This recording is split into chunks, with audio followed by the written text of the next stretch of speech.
नमस्कार, Avon India TV news में आप सभी का स्वागत है। आपके साथ मैं हूं सुलक्षणा त्रिपाठी।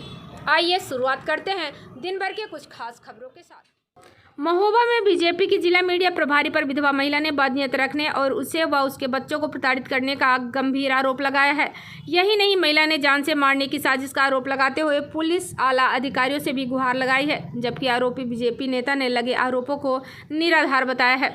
आपको बता दें, उत्तर प्रदेश में नारी सुरक्षा, सम्मान और स्वावलंबन को लेकर बीजेपी सरकार मिशन शक्ति अभियान का ढिढोरा जरूर पीट रही है, मगर महोबा में एक महिला बीजेपी के नेताओं से ही न केवल प्रताड़ित है बल्कि उसे अधिकारियों से भी न्याय तक नहीं मिल पा रहा है। शहर के गांधीनगर इलाके में रहने वाली विधवा महिला रौली गुप्ता का आरोप है कि उसके पति मनीष गुप्ता की मौत के बाद से उसके चचेरे ससुर जयनारायण गुप्ता और देवर शशांक गुप्ता उसे प्रताड़ित कर रहे हैं। महिला बताती है कि शशांक गुप्ता द्वारा पिछले 2 महीने से प्रताड़ित करने का सिलसिला बढ़ता ही जा रहा है। पीड़िता महिला बताती है कि भारतीय जनता पार्टी के जिला मीडिया प्रभारी शशांक गुप्ता उर्फ सैलू उसका चचेरा देवर है, जो उस पर बदनीयत रखता है। उसके घर के बेडरूम के सामने सीसीटीवी कैमरा तक लगा दिया गया। जब इसका विरोध किया गया तो उसके जान से मारने की धमकी भी दी गई। यही नहीं, उसके नाबालिग बच्चों को भी गाली गलौज करना और सताना बदस्तूर जारी है। भाजपा का जिला मीडिया प्रभारी होने के कारण उसका पुलिस और प्रशासन पर दबाव है, जिस कारण शिकायत के बावजूद भी पुलिस कोई भी कार्यवाही नहीं कर रही है। पीड़ित महिला कहती है, उसने भाजपा के तमाम बड़े नेताओं अधिकारियों को आपबीती बताई, लेकिन उसे न्याय नहीं मिल पा रहा। आते जाते उसके पीछे गुंडे लगा दिए जाते हैं और धमकाया जाता है। उसका यह भी आरोप है कि आंगन के ऊपर खिड़की खोलकर गंदी गंदी हरकतें भी करता है, जिससे पूरा परिवार डरा सहमा है। पीड़िता रौली गुप्ता पति की मौत को भी संदिग्ध बताते हुए बीजेपी नेता पर गंभीर आरोप लगाए हैं। उसका कहना है कि उसने जब से भाजपा का मीडिया प्रभारी बना है, उसे और उसके बच्चों को जीने नहीं दे रहा। उसकी बदनीयत और प्रताड़ित करने का सिलसिला लगातार जारी है। उसे डर है कि कहीं उसकी और उसके बच्चों की हत्या न कर दी जाए। वहीं दूसरी तरफ इस पूरे मामले को लेकर बीजेपी के मीडिया प्रभारी शशांक गुप्ता ने सभी आरोपों को निराधार बताते हुए संपत्ति विवाद होना बताया है। उसका कहना है कि महिला के आरोप गलत हैं, उसे बदनाम किए जाने की कोशिश की जा रही है। बहरहाल मामले की क्या सच्चाई है, ये तो जांच का विषय है, लेकिन इतना तो साफ है कि जब बीजेपी नेताओं पर ही महिलाओं के अपमान और उन्हें अपमानित करने के आरोप लग रहे हैं, तो फिर मिशन शक्ति के नारे ऐसी पीड़ित महिलाओं के लिए बेमतलब ही साबित हो रहे हैं। सर, ये जो घटना है वो मेरी है। मेरे चचिया ससुर हैं जयनारायण गुप्ता, उनका लड़का है शशांक गुप्ता। वो आजकल मीडिया प्रभारी है बीजेपी का। तो मुझे बहुत ज़्यादा टॉर्चर कर रहा है और अभी से नहीं, ये 7 सालों मेरे हस्बैंड ख़त्म हुए हैं, तब से ये मुझे परेशान कर रहा है। लेकिन अभी 2 महीने, जब से ये साल भर से मीडिया प्रभारी बना है, तब से इसने अति करके रख ली है। और अभी 2 महीने से मैंने कुछ ज़्यादा ही परेशान करके रखी है। और मैंने हर जगह कोतवाली एसपी और एसडीएम, मगर डीएम के यहाँ गए थे, लेकिन एसडीएम ने मेरी एप्लीकेशन ली। उसके बाद मेरा कहीं सुनवाई नहीं हुई। मैं हर नेता के पास गई, मैंने ऐसा कोई नहीं बंदा छोड़ा जिसके पास मैं गई ना हूँ। इसने अपना हर जगह सोर्स लगाकर मुझे हर जगह से नाकामी प्राप्त हुई आजकल। और आगे अब मेरे घर में इसने ताला तोड़वा दिया। फिर मैंने कंप्लेंट की पुलिस को, तो पुलिस आई, बोली कि आप कैमरा लगा लिए, तो इसने मेरे घर का कैमरा तोड़ दिया। फिर ऊपर से आके मुझे गंदी गंदी हरकतें, मेरा पेंट नहीं होने दे रहा, मेरे घर की नाली है वो मेरा नहीं करवाने दे रहा। कहता है मेरा कब्जा है, तो मैं मीडिया पर आ रही हूँ, तो मैं कुछ भी कर सकता हूँ, मैं तुझे आजकल मुझे धमकी दे रहा है। मेरे बच्चे डरे हुए हैं सारे। बताइए,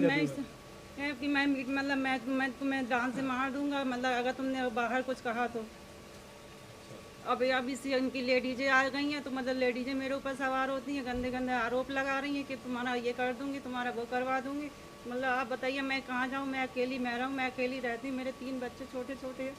अब बताइए मैं कहाँ जाऊँ? और मैं 2 महीने से तो इतना परेशान करके मैं रात दिन मैंने सोना नहीं देखा कि सोना कैसा होता है।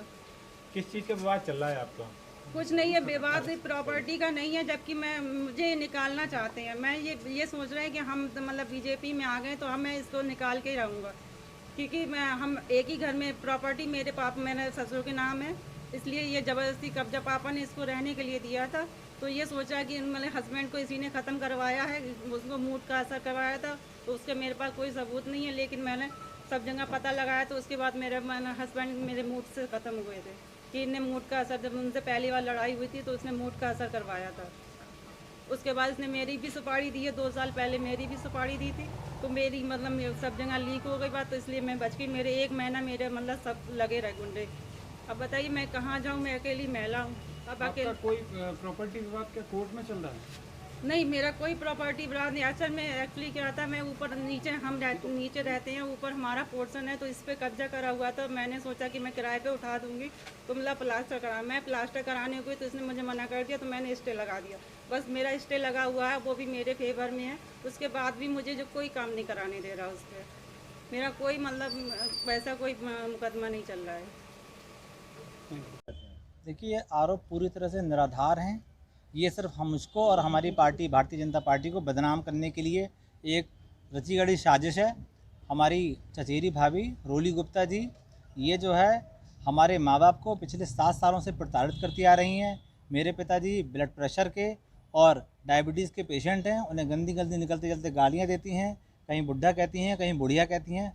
इस तरह से हम लोग उनसे कई सालों से प्रताड़ित होते चले आ रहे हैं। और जहाँ तक संपत्ति का विवाद है, जो वो कहती हैं कि संपत्ति आप हमारी कब्जा किए हुए हैं, हम उनकी संपत्ति में कदापि कोई कब्जा नहीं किए हुए हैं। ये हमारा पैतृक मकान है। हम लोग जो है यहाँ पर पिछले 70 सालों से मेरे पिताजी मेरे बाबा के समय से रहते आ रहे हैं और ये हमारा संयुक्त हिंदू परिवार की संपत्ति के अंतर्गत हम यहाँ पर निवास कर रहे हैं। दूसरी बात, जब अगर उनको ऐसा लगता है कि आप हमारे में कब्जा करे हैं तो उन्होंने 2016 में न्यायालय में ऑलरेडी वाद डाला हुआ है जो कि माननीय न्यायालय में विचाराधीन है। तो मैं आप सभी के माध्यम से रिक्वेस्ट करूंगा कि न्यायालय का सम्मान करते हुए उसकी प्रतीक्षा करें और अगर हम लोगों पर सामाजिक छवि खराब करने की दृष्टि से हमारे पिता को और हमको, हम लोग यहाँ पर सम्मानित परिवार है, पिछले 80 सालों से यहाँ रह रहा है, हमको, हमारी माता जी को, हमारी वाइफ को बहुत ज़्यादा मानसिक परेशानी है। तो महिला विधवा होने का ये जीता ज़्यादा दुरुपयोग है। महिला सशक्तिकरण के नाम पर ये जो है कहीं ना कहीं गलत लोगों के बहकावे में आके, जो पार्टी विरोधी लोग हैं उनके बहकावे में आके इस तरह के हथकंडे अपना के हमको बदनाम करने की कोशिश कर रही हैं।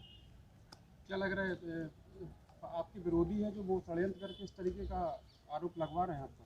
नहीं, ऐसा हमारा कोई विरोधी नहीं है, लेकिन हो सकता है क्योंकि जब आप समाज में अगर आप सम्मानित किसी परिवार से हों, खासतौर से जब आप राजनीतिक क्षेत्र में आगे बढ़ रहे हों, तो आपको नहीं पता रहता कि कौन आपका विरोधी है कौन नहीं। लेकिन कुछ लोग हो सकता है पीछे से उनको बरगला रहे हों, इस तरह की जो है बात हो सकती है।